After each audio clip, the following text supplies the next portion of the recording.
Hi, this is Roger, thanks for dropping by.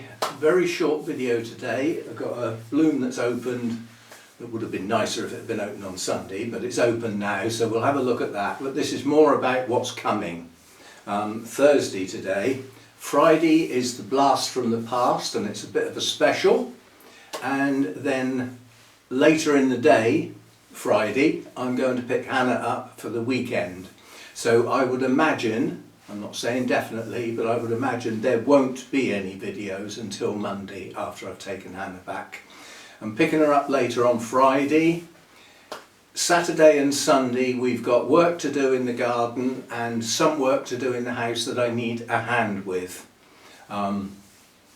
Basically there's some furniture to move that's much easier with one on each end than it is with me trying to struggle. So we've got some work to do.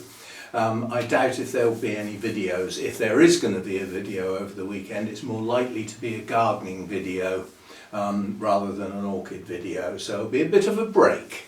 And I'll do the Sunday chat on Monday. That's happened before, it'll happen again. So no big deal. Right, the new bloom. And let's hope I can get this to focus. This was the Masdevallia Inca Prince that wasn't quite open on Sunday, and now it is. These are absolutely gorgeous blooms.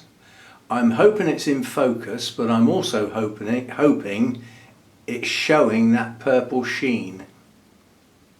As I move the plant, you should be able to see the purple sheen over the top of the orange.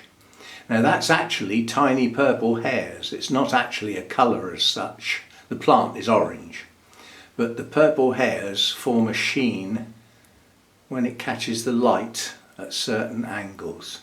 Anyway, it's a good sized bloom from Masdevallia, nice sized bloom. Only the one. This is the main plant. There is a division that's also got a bud on. So there we go. So new bloom, nice bit of bright orange to splash around the place. And yeah, so thin on the ground with the videos for a bit. That's just the way it goes. And I'll see you next time. Thanks for dropping by.